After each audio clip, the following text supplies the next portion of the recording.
The standard history of film noir sees noir as an American phenomenon, influenced in part by earlier European film movements like France's poetic realism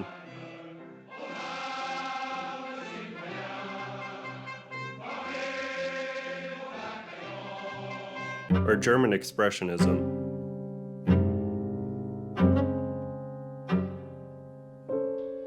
But only first realized in the many nihilistic and melodramatic crime films made in 1940s and 1950s Hollywood. Suppose you tell me about it from the very beginning. I'm from New York. Uh-huh. I'm trying to find my sister. But a closer look may challenge this straightforward history.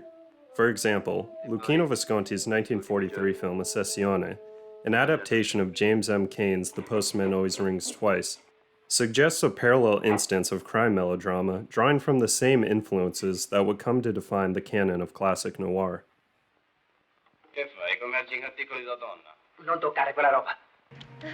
One explanation for noir's emergence in Hollywood and beyond may be the similar political, social, and economic fractures found throughout the global north in the first half of the 20th century.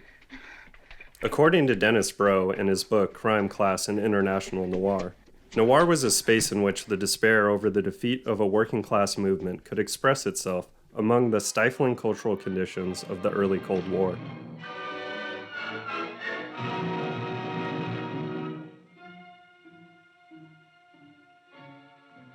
This Cold War dynamic was especially present in Italy, where the vestigial power of a communist-led resistance movement posed an inherent challenge to America's vision for post-war Europe. But after the outcome of the 1948 general election, when the anti-communist Christian Democrats solidified their control of the Italian state, any hopes of working-class governance were foreclosed upon for the time being. How then does a film like Giuseppe De Santis' 1949 film Bitter Rice, written and produced before the pivotal election of '48, respond to such conditions? In short, it combines two different modes of post-war filmmaking, noir and neorealism, into a contradictory whole. The hopeful populism of De Santis' working-class politics are too hopeful for the essential cynicism of noir, while the melodramatic crime elements of the narrative turn De Santis into something of a pariah for Italian film critics who wanted a pure neorealism, free from the taint of Hollywood style. De Santis' first feature film, Tragic Hunt, already features a blend of neorealist settings and politics, with impressive set pieces and showy camera work, partly inspired by Hollywood musicals and the early westerns of John Ford. His second film, the exemplary Bitter Rice, continues this synthesis of stylized crime melodrama and leftist political interests. It is set in the Italian countryside, where women work collectively in harsh conditions harvesting rice.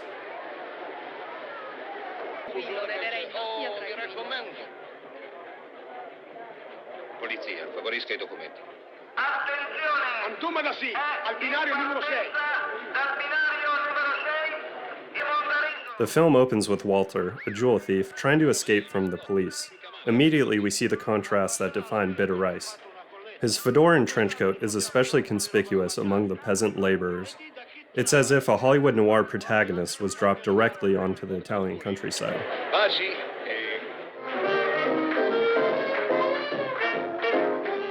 The melodramatic plot at the heart of the film is driven by two opposing romances among the rice field workers.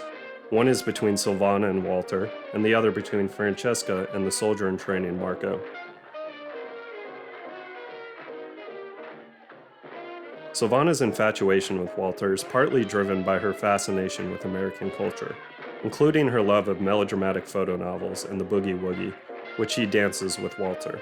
Increasingly, she shies away from the collective solidarity of her fellow workers, while Francesca fills the opposite arc. The individualist versus collectivist dynamic reaches its climax when Walter and Silvana attempt to steal the entire rice harvest. To really drive the political and social commentary home, Silvana shoots Walter after realizing how she was deceived by him and then commits suicide. In the final scene, the workers redeem her memory in a final dramatic gesture of collective solidarity. E così, un'altra monda è passata. Ora si torna a casa. Alcune riprenderanno il lavoro. The visual style of Bitter Rice, like its plot, is a combination of Hollywood melodrama and Italian neorealism. DeSantis' shots of collective labor contrast with the tight framing and dramatic camera movements found throughout the film. The first shot, shown under the opening credits, is a prime example.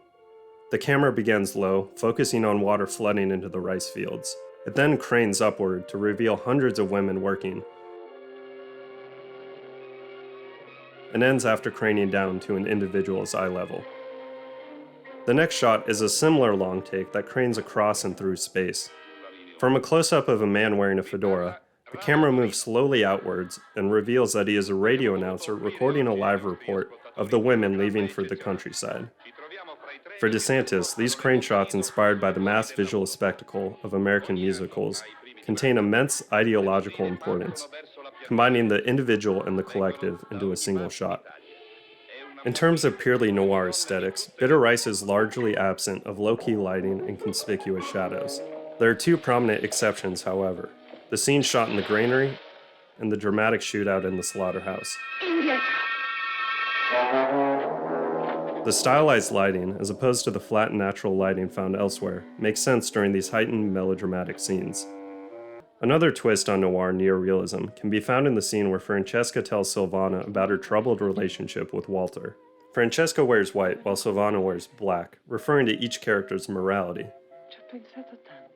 But this noir element is further complicated. The fact that this conversation unfolds between two women, rather than a femme fatale and a male protagonist. You don't like to be rated yourself. I haven't met anyone yet that could do it.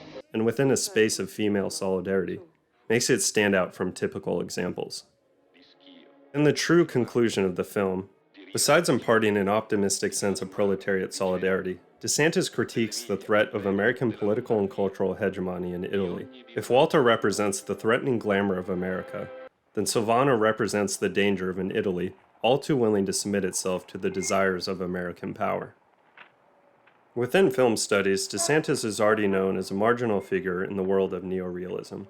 His films were far flashier and more glamorous than the more canonical examples of the movement. Yet his challenge to the norms of a simple neorealist style are valuable in examining the creative diversity of the post-war period. Similarly, placing DeSantis and Bitter Rice in the context of noir can expand not only a geographical understanding of classic noir, but also the ways that it combined with other styles of film before neo-noir came into being a few decades later.